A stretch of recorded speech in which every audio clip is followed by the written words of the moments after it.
నమస్తే.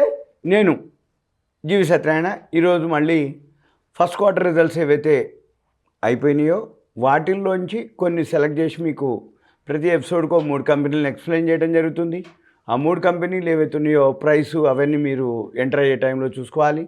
నేను only first quarter results last ఇయర్కి ఇప్పటికీ వేరియేషను రాబోయే ఫైనాన్షియల్ ఇయర్ కూడా ఎంత వస్తుంది అనేది మీకు సూచనప్రాయంగా ఇన్ఫర్మేషన్ ఇస్తున్నాను. ఇప్పుడు Canara bank public sector bank last year ఏదైతే ఉందో మార్చి 2021కి 2,891 కోట్లు వస్తే 2022కి 6,125 కోట్లు రావడం జరిగింది. ఇక ఈ సంవత్సరం ఎంత వస్తుందో చూద్దాం. ఫస్ట్ క్వార్టర్ ఆల్రెడీ ఏదైతే జూన్ క్వార్టర్ ఉందో పోయిన సంవత్సరం 1,235 కోట్లు రావడం జరిగింది ఫస్ట్ క్వార్టర్ జూన్ 2021కి. జూన్ 2022 ఫస్ట్ క్వార్టర్ ఏదైతే ఈ ఫైనాన్షియల్ ఇయర్లో 2022 ఏప్రిల్ టు మళ్ళీ 2022 23 2023 మార్చికి ఈ కెనరా బ్యాంకు 1,235 ఇప్పుడు వస్తే 2,180 కోట్లుగా రావడం జరిగింది ఫస్ట్ క్వార్టర్. అంటే నియర్లీ 1,235 ఇంటూ 2 అంటే 2470, కానీ 2180 నియర్లీ 90% సుమారుగా ప్రాఫిట్ రావడం జరిగింది. అంటే మనకి ఒక క్వార్టర్ 2,180 వస్తే జనరల్గా మనం 4 క్వార్టర్లు ఉంటాయి. 4 క్వార్టర్లకు 2,180 ఇంటూ 4 టైమ్స్ వేస్తే 8,720 కోట్లు. 8,720 కోట్లుగా మనకి రాబోయే ఫైనాన్షియల్ ఇయర్కి చూపిస్తుంది. అయితే పోయిన సంవత్సరం ఎంత వచ్చింది? 6,125 రావటం జరిగింది. 6,125ది 8,000 పైన మనకి ఇప్పుడు చూపిస్తుంది. ఇక తర్వాత ఏదైతే పీర్స్ ఉందో సేమ్ ప్రోడక్ట్లు ఉన్నటువంటి అంటే కాంపిటీటర్స్ అంటాం, స్టేట్ బ్యాంక్ ఆఫ్ ఇది public sector bank, state bank of India, bank of Baroda, Canara bank, Punjab national bank, IOB, union bank, Indian bank, ఇవి వీటి యొక్క పీర్స్. ఇక తర్వాత చార్ట్ విషయంలోకి వస్తే చార్ట్ చూద్దాం. చార్ట్ ఆల్రెడీ వెళ్ళటం మొదలుపెట్టింది, పైకి పెరుగుతూనే ఉంది. 50 days 200 days DMAలు ఏవైతే ఉన్నాయో 2 దాటిపోయినాయి. మళ్ళీ మనం ఎక్కడో ఒక దగ్గర ఈ స్క్రిప్ట్ కొంచెం కరెక్షన్కి వచ్చినప్పుడు మీరు మళ్ళీ V షేప్లో తిరుగుతుంది. ఇలా V షేప్లో తిరిగినప్పుడు మీరు ఎంటర్ అవ్వాల్సి ఉంటుంది. తర్వాత కెనరా బ్యాంక్ యొక్క ఏదైతే వెబ్సైట్కి వెళ్తున్నాం, కెనరా బ్యాంక్ వెబ్సైట్ ఏదైనా సరే ప్రతి షేరు మనం చూసేది ఏదైతే ఉందో ఆ వెబ్సైట్కి వెళ్ళాలి. వెళ్తే ఇక్కడ వాళ్ళకి ఎన్ని బ్రాంచీలు ఉన్నాయి, ఏమేమి ఫీచర్స్ ఉన్నాయి, వాళ్ళు ఏమేం చేస్తారు, పర్సనల్ బ్యాంకింగు, కార్పొరేట్ బ్యాంకింగు, ఈ పర్సనల్ బ్యాంకింగ్లోనే సేవింగ్స్ అని, డిపాజిట్లని, లోన్స్ అని, టెక్నాలజీ, మ్యూచువల్ ఫండ్స్, ఇన్సూరెన్స్లు, ఇంటర్నేషనల్ క్రెడిట్ కార్డులు, డెబిట్ కార్డులు, DPలు, డిమ్యాట్ అకౌంట్లు, ఇక ఏవైతే అంటే జనరల్గా హౌసింగ్ లోన్లు, ఇవన్నీ కూడా దీంట్లో డీటెయిల్డ్గా ఉంటాయి. తర్వాత వీటికి లోన్స్, అడ్వాన్సెస్, మళ్ళీ IPO మానిటరీ ఉంటుంది, మర్చెంట్ బ్యాంకింగ్ కూడా ఉంది కెనరా బ్యాంక్కి. ఇవి జనరల్గా మనము చూడటానికి సింపుల్గా. ఇక తర్వాత ఇంకొక స్క్రిప్ట్ SRF. ఈ SRF ఏందో చూద్దాం. ఈ SRF వచ్చి 2021లో 1,198 కోట్లు రావడం జరిగింది. 2022లో 1,889 కోట్లుగా రావడం జరిగింది. తర్వాత అంటే అప్పటికి 1,200కు సుమారుగా 1,800 అంటే నియర్లీ 50% ఏవో పెరగడం జరిగింది. ఈ సంవత్సరం ఎంత వస్తుందో చూద్దాం. ఈ సంవత్సరం జూన్ క్వార్టర్లో 608 కోట్లు రావడం జరిగింది. అదే జూన్ లాస్ట్ ఇయర్ ఫస్ట్ క్వార్టర్లో 395 కోట్లు రావడం జరిగింది. అంటే లాస్ట్ ఇయర్ ఫస్ట్ క్వార్టర్ 395 వస్తే ఈ సంవత్సరం 600 కోట్లు, అంటే 400 అంటే నియర్లీ 50%. అంటే ఒక క్వార్టర్కి 608 కోట్లు వస్తే 4 క్వార్టర్లకి 2,432 కోట్లుగా వచ్చే అవకాశం ఉంది. 2,432 అంటే లాస్ట్ ఇయర్ 1,800 వస్తే ఈ సంవత్సరం 2,400 కోట్లుగా వస్తుంది అన్నట్టు.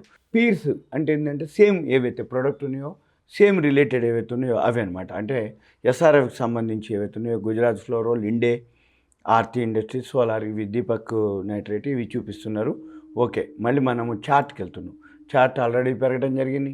50 days moving average, 200 days moving average అవన్నీ కూడా దాటడం జరిగింది. మళ్ళీ మనం ఏం చేయాలి, ఇప్పుడు కాకుండా మళ్ళీ గ్రాఫ్ పైకి వెళ్ళి మళ్ళీ డౌన్ అవుతుంది, డౌన్ అయ్యి మళ్ళీ సపోర్ట్ తీసుకుంటుంది.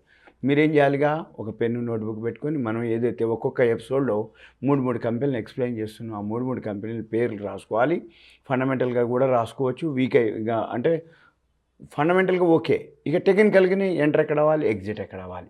ఎంటర్ అనేది చూసుకోవాలి. ఈ ఫైనాన్షియల్ ఇయర్ వరకు కూడా ఇవి ఉంటాయి. ఒక 3 నెలలు గనక అంటే ఇప్పుడు మనం జూలైలో ఉన్నాం. ఫస్ట్ క్వార్టర్ రిజల్ట్స్ వస్తున్నాయి. ఇంకా చాలా కంపెనీలు అనౌన్స్ చేయాలి. అవి కూడా అనౌన్స్‌మెంట్ అయిపోయేటప్పటికి మళ్ళీ ఇంకా సుమారు 100 కంపెనీల వరకు వస్తాయి. ఆ 100 కంపెనీలు మీరన్నీ ఒక లిస్ట్ తయారు చేసుకొని మనం సెకండ్ క్వార్టర్ వచ్చే టైంకి ఇవన్నీ మంచిగా పెరుగుతాయి. సెకండ్ క్వార్టర్‌లో కూడా పెరుగుతాయి. తగ్గినప్పుడు కొనుక్కుంటే 1 ఇయర్ వరకు వ్యాలిడిటీగా పనిచేయటం జరుగుతుంది మీకు సింపుల్‌గా. ఇక తర్వాత ఎస్ఆర్ఎఫ్‌కెళ్ళి ఎస్ఆర్ఎఫ్ ప్రోడక్ట్ ఏందో చూద్దాం. ఎస్ఆర్ఎఫ్ వెబ్‌సైట్‌కెళ్తే ఎస్ఆర్ఎఫ్ యొక్క వాళ్ళ బిజినెస్ ఏంటిది, వాళ్ళు ఏం చేస్తారో చూద్దాం.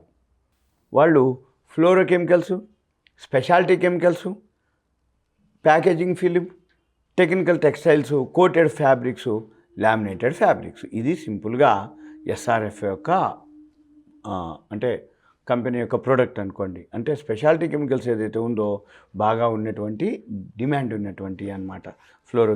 కెమికల్స్ అని అంటేనే ఇది అనమాట. జనరల్గా ఎస్ఆర్ఎఫ్ R&D ఉంటుంది వాళ్ళకి. ఇక అన్ని విధాలా ఉంటుంది అన్నట్టు. మనం ఏం చూడాలి, ఇది ఇన్ఫర్మేషన్ దీని యొక్క అంటే ఎస్ఆర్ఎఫ్.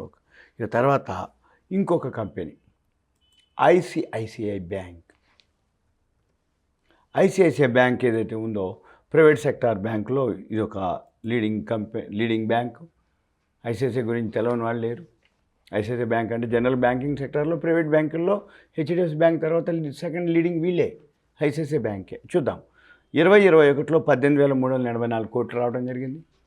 2022లో 25,110 కోట్లు ప్రాఫిట్ రావడం జరిగింది.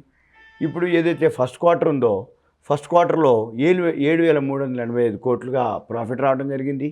అదే జూన్ ఫస్ట్ క్వార్టర్లో లాస్ట్ ఇయర్ 4,763 కోట్లు రావడం జరిగింది. లాస్ట్ ఇయర్ ఫస్ట్ క్వార్టర్ 4,763 కోట్లు, ఇప్పుడు 7,385 కోట్లు. అంటే మనం 4 టైమ్స్ కనుక వేస్తే 7 నాలుగు 28, 3 నాలుగు మళ్ళీ 4 నాలుగు 16, 28, 16, 29,600 సుమారు కోట్లు. 29,600 కోట్ల రూపాయలు లాస్ట్ ఇయర్ 25,110 కోట్లు. ఈ సంవత్సరం 29,600 కోట్ల సుమారు వచ్చే అవకాశం ఉంది. ఐసిఐసిఐ బ్యాంకు తగ్గితే కొనుక్కునేటటువంటి స్క్రిప్ట్. ఇక తర్వాత పీర్స్కి వెళ్తే ప్రైవేట్ బ్యాంకులు ఏవైతే ఉన్నాయో ఫస్ట్ లీడింగ్ కంపెనీ అంటే HDFC, ICICI bank, Kotak bank, Axis bank, IndusInd bank, Bandhan bank, ఇవన్నీ కూడా సేమ్ ఏవైతే ప్రైవేట్ బ్యాంకులో పీర్స్ అనమాట. అంటే సేమ్ ఉన్నటువంటి బ్యాంకుల్ని పీర్స్ అంటాం. తర్వాత ఇక ఐసిఐసిఐ బ్యాంక్ వెబ్సైట్కి వెళ్తే వాళ్ళ బ్రాంచీలు ఏంటి, వాళ్ళు ఏమేం చేస్తారు, ఏముంది అనేది మనము చూడొచ్చు మనం. తర్వాత వాళ్ళు అంటే ఇన్సూరెన్స్ సెక్టార్లో కానీ, ఎస్బీఐ అకౌంట్లో కానీ, హోమ్ లోన్లు, పర్సనల్ లోన్లు, క్రెడిట్ కార్డులు, డెబిట్ కార్డులు, ఫిక్స్డ్ డిపాజిట్లు, మ్యూచువల్ ఫండ్స్, రికరింగ్ డిపాజిట్లు, ఇక ఏదైతే ఆన్లైన్ అకౌంట్లు, మన సేవింగ్స్ అకౌంట్లు, ఫారిన్ ఎక్స్చేంజ్ అకౌంట్లు, డిపాజిట్ అకౌంట్లు, మన కమర్షియల్ అకౌంట్లు, డీమ్యాట్ అకౌంట్లు, షేర్ మార్కెట్కి సంబంధించిన ఏవైతే రిలేటెడ్ అంటే అన్డివైడెడ్ ఫ్యామిలీ అంటే ఇన్వెస్ట్మెంట్స్ అనుకోండి, ట్యాక్స్ సేవింగ్స్, రికరింగ్, ఇక మొత్తం ఏవైతే మనిషికి అకౌంట్ ఏదైతే అవసరం అంటే ఫైనాన్షియల్గా ఏదైతే అవసరం ఉందో హౌసింగ్ లోన్లు, పర్సనల్ లోన్లు, కార్ లోన్లు, 2 wheeler, 3 wheeler, 4 wheelers, loan against securities, మనం సెక్యూరిటీస్ పెడితే మనకి లోన్ ఇవ్వటం, ఇన్సూరెన్స్లు, ఇక ప్రధానమంత్రిగా సురక్ష బీమా యోజన, ప్రధానమంత్రి జీవన్ జ్యోతి బీమా యోజన, ఇక ఇవన్నీ కూడా వీటికి సంబంధించిన ఐసిఐసిఐ బ్యాంక్ ఉంది. ఇది సింపుల్గా మీకు ఇప్పుడు ఈ ఎపిసోడ్లో మీకు ఈ కంపెనీలు ఎక్స్ప్లెయిన్ చేయడం జరుగుతుంది. ఇది మీకు అవేర్నెస్ ఇన్ఫర్మేషన్ మాత్రమే. మళ్ళీ మీరు ఎంటర్ అయ్యేటప్పుడు ఫండమెంటల్గా ఓకే, టెక్నికల్గా గ్రాఫ్ చూసుకొని టెక్నికల్ కనుక ఎప్పుడైతే సపోర్ట్ తీసుకుంటుందో అప్పుడు మీరు ఎంటర్ అవ్వాలి. సుమన్ టీవీ ప్రేక్షకులకు ధన్యవాదాలు. Thank you. సెలవు.